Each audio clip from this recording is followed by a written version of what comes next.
everyone, I am Rebecca from ChemKnits, and right here I have a leftover dye bath that started with a ratio of 8 cups of water to 3 tablespoons of white vinegar.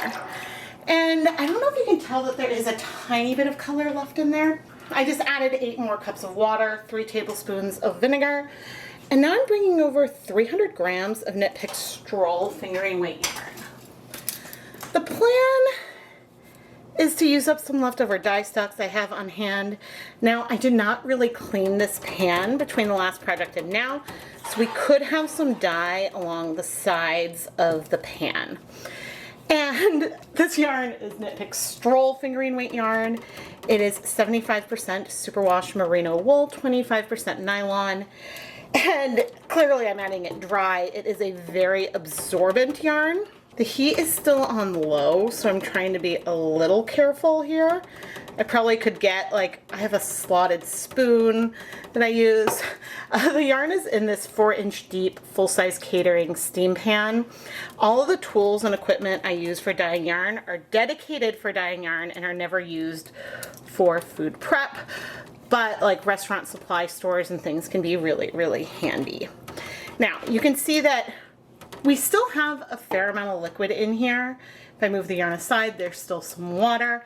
I would estimate maybe we had 12 cups of water in here or so. But the yarn did soak up a lot of that 8 cups of water that I brought in. So I figured it's worth pointing that out. But when it comes to the overall volume of water you add with yarn, I like to make sure that the yarn is well covered, but you have some wiggle room depending on what you're trying to achieve. And my goal today is to play around with some leftover dyes that I mixed a while ago. So this, I believe, is some honey mustard. I think I mixed them at a 0.5% concentration. I'm adding more water in with this dye so I can spread it out. A 0.5% concentration is a ½ gram of dye dissolved in 100 milliliters of liquid. And I did not measure that amount of color that I had left, but I don't think I had even 100 milliliters of it. I've used these dyes in 2 other projects so far. And the other 2 colors that I am going to be bringing in are way, way, way more concentrated. Or by concentrated, I mean more potent. Here I have some cabernet, which I have not diluted at all. And you can see we started off with a much greater volume of color. And I am going to just work on spreading it out. I mean, we have acid in here.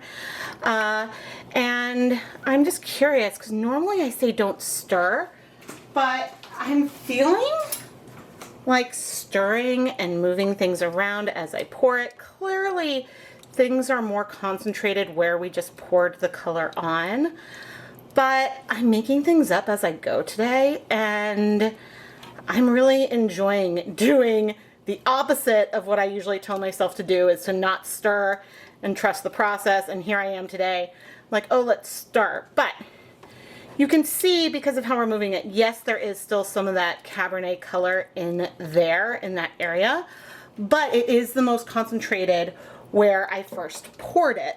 And that's because, well, stroll is I mentioned that it's absorbent, but really I mean in 2 different ways.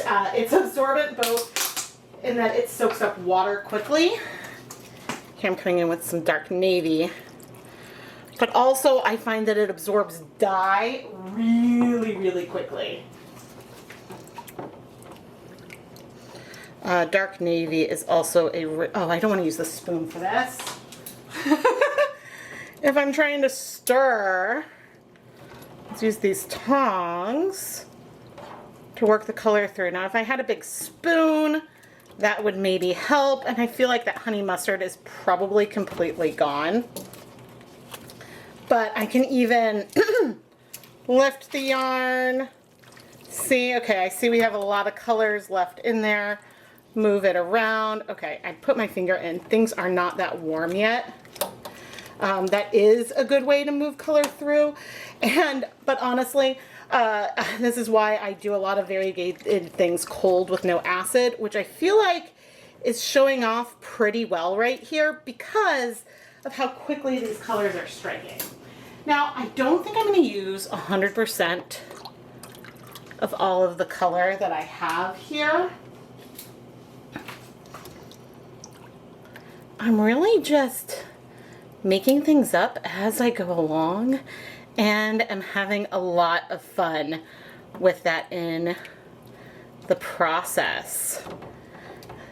Because I thought about doing a colorway where I dip dyed into the Cabernet and Navy, and I can see the camera is really overexposed right now. And that's clearly not what we're doing here. Nothing is dip dyed, but this is not a technique I do very often, and we definitely are going to have some light patches still in some areas of the yarn, but things are striking really quickly. Oh my goodness. I feel like we're not that warm yet, and I also feel like I can go ahead and flip the yarn without too much issue, because look at what's left. Not very much at all. Now, oh, this is so interesting. Check it out, because which skein has the least amount of color? This one in the middle, because that's the one that I could move around the least. Oh, that is so interesting. Okay, so things aren't that hot. I'm going to turn off the heat so that way I can come in and really use my hand to help work that color through a little bit, focusing mostly on that middle skein. Oh, this is so fun. This is not where I thought I was going to go. And also with some navy, but these colors are striking so quickly. See, you don't really need to add the same amount to every skein, because you can always look at the yarn, see what's happening, and then decide what you want to do from there. Oh my goodness. Okay, there was a little bit of dye on that hand. I'm coming in. I can't believe how quickly things are striking. Now, you may find that with your own tap water, you may need to add more acid than what I added here. Again, the amount of vinegar that I've added is equivalent to 3 tablespoons of white vinegar per 8 cups of water, which is not accounting for the water that I added in with the dyes, because there was no acid in there. What's amusing me right now is less about this colorway, which I think is fun. It's going to be a little bit patchy. We're going to have some dark navy areas, some cabernet. I think that honey mustard is basically going to be gone. You can see how particularly uneven those colors are because we poured them onto hot yarn with acid. I feel a strong urge to do another side-by-side experiment where I take liquid dyes and I can pre-measure out those dyes so I have the exact same amount for both pans. One of them to start hot with acid, one of them to start cold with no acid, and then see how much we can spread the colors. Oh gosh, okay. I'm gonna heat this for 30 minutes. I'm gonna turn the heat back on. I doubt we'll be adding any more dye, but I'm gonna heat this for 30 minutes and I'm gonna hop in front of the camera. So you'll be able to let me know if this is something you wanna see. I think it would be a little tricky to manage side by side in a way knowing that I'm moving the colors through the same amount, but those colors struck really fast. And actually, when I try to do a rainbow with these colors and with the honey mustard, did I measure that or did I just pour and go for it? Because there I was able to spread the colors a lot and they did not strike very fast. Granted, it was a different yarn base, but I feel like maybe I don't need to do the side by side, that the anecdotal evidence of it being warm with acid is enough. Because if I'm trying to do a side by side, here's the scientist in me coming out. I want to control as many of the variables and have them be the same as possible.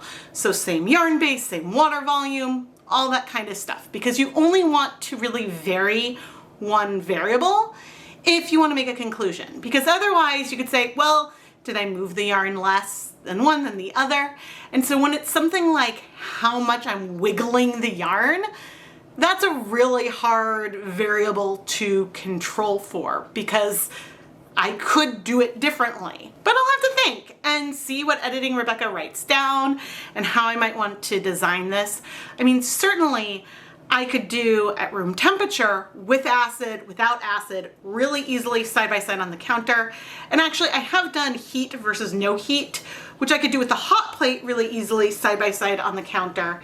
So it is doable, but I think making sure that if I'm using a hot plate, making sure that it is cool enough that I can put my hands in there, that's a little bit harder to control for, but I'm not surprised that the colors are darker where I first poured it. That's what happens. What I am surprised about is how quickly those colors struck. But I guess if you want it to be easier to spread the colors and move the yarn around, you can use a larger volume of water. That is a side-by-side I've done in the past. So anyway, there's always lots of variables and things to think about, but the best thing to learn and see and get the results you want is to dye yarn and play around with colors and get a feel for it. Because I don't know if you really noticed that today I added the colors on, I moved it around and was just feeling like, oh, I want more color there. Okay, I'll move the yarn, dilute the color, and then move it through. And so I sort of saw what the colors were doing on the yarn and then decided how I wanted to go and what I wanted to do next to get something that was fun. And so sometimes things are very free-flowing, sometimes they're not. I am clearly babbling right now, but I'll wait for the timer to go off and then we'll go look at the yarn. But I have a little bit of the navy and cabernet left. So if when I go and look at it, I'm like, oh, I really wish there was a little more color there. I do have more, I could add it on, but I have a feeling I'll save this for another project. It's been 30 minutes and I'm now gonna turn off the heat. I probably could have saved that honey mustard. Oh, this is so pretty. Like, we've got that light patch in there, but it's gorgeous still. I probably could have saved that honey mustard for another project, but I really didn't know where I was going to go with this when I got started. Let's see how our middle skein is looking. Very similar, which is good. I feel like that this is the most clear example of a middle skein in a pan of 3 looking so different than the other two. And that's just because when we would move that yarn, it would still be in the middle versus having access to dye. And so without lifting it, it just didn't get the same coverage as the other two. And again, you have a nice light spot there, but I don't mind. And see, now we're underexposed again. This is a fun, ultimately very simple colorway, which I'm going to set aside so it can cool completely, and then we can wash it. Let's wash this yarn. She's so pretty.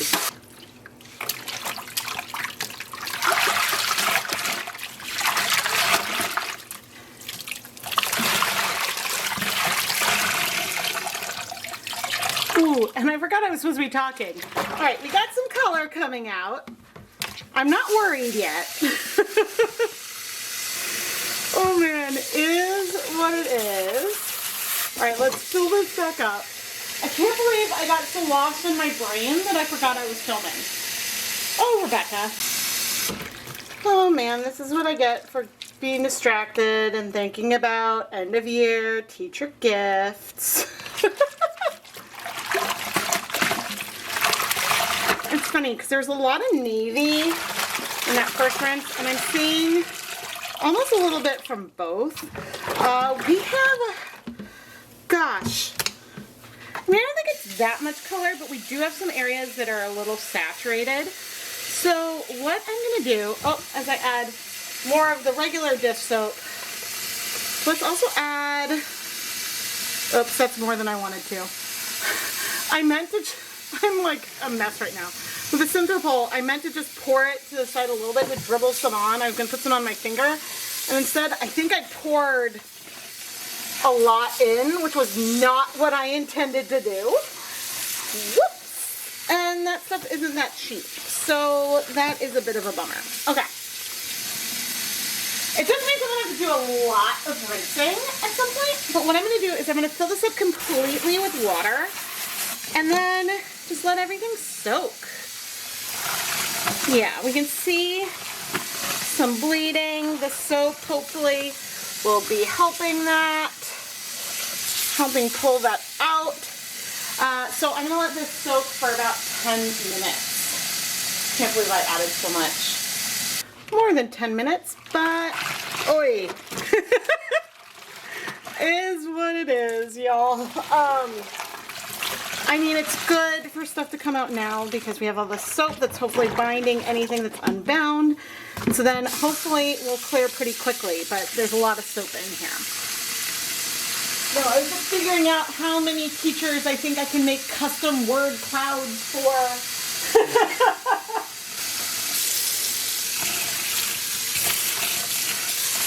Oh dear. I do have a blog post on like my word cloud teacher gifts, if anyone's ever curious. Okay. Still bleeding, but we still have soap in here. So again, I'm not worried yet. I'm going to keep rinsing this until there's no more soap. And then I'll pop back in. Okay, I'm seeing a lot less suds. And the first rinse I did off camera looked way better. There was still a little bit of some pink. And maybe there's a hint of some pink now, but not like what we had before. I would say that this is really, really good. So I'm going to give this one last rinse. Okay. So like, can you tell that I'm filming near the end of the year? We're looking good. All right, I'm gonna put this in a spin dryer. Hang it up to dry, not make a mess. And let's take a look at the finished yarn. Here is our finished yarn. And yes, we have some patchiness, which I say not as a pejorative because that's kind of what I was going for. If I wanted the navy and cabernet to be really smooth with the transitions into each other, then what I should have done is dip dye the yarn. That's the best way to do it. But I was having a lot of fun. And I do have something really special to show you right here. I detect a hint of mustard there, maybe in a spot up here. Very subtle. It is there. It's just, well, there was less of it and the other two colors are very dominant. I had a lot of fun with this project. It's fun to play around with leftover dyes and then see what's happening in the pan and then carry on from there. Because there are many different directions I could have gone with this. I could have left more white behind. I could have mixed the cabernet and navy more on either side. And I don't know, I'm just really excited with how this turned out. But now I need to go twist everything.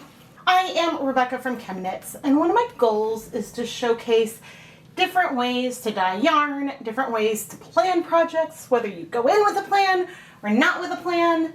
And it is worth acknowledging that because my job is making these videos and selling the yarn that I dye, I can decide, oh, let's take 300 grams of yarn and just play and see what happens. And I know that that's a luxury because I have so much bare yarn at my disposal. But playing around with leftover dyes and color like this also started from a place where I had very limited yarn and limited dyes and wanted to leave no dye behind so that way I wouldn't waste any product that costs money. Now, to be fair, this wasn't leftover dye today as much as dye stocks that I had left over from another project. So it would be very easy to save that for something I wanted to do with intent because I could measure and know how much dye I had in those dye stocks. It just happened that I felt like playing, and so that's what we did here today. There's no reason why you need to play on full skeins of yarn. You can play on remnant yarns that you have left over from another project. You can play on micro mini skeins that you create yourself. In my earliest videos, I think I was dyeing less than 3 grams of yarn at a time because I wanted to take that 100-gram skein and stretch it as long as possible, because I didn't have a lot of yarn or dyes at my disposal, and I wanted to stretch it as far as I could. But whether you're a hobby dyer, someone who's just wanting to dabble in the craft to see if you enjoy it, or you want to start a business or you have a business, taking some time to just play with color is really invigorating and so fun. And I love doing it and sharing the journey with all of you. So please subscribe and turn on notifications so you never miss a new video. If you want other ways to support my content, I do have a Patreon, and I have an Etsy shop, ChemKnits Creations, with my hand-dyed yarn.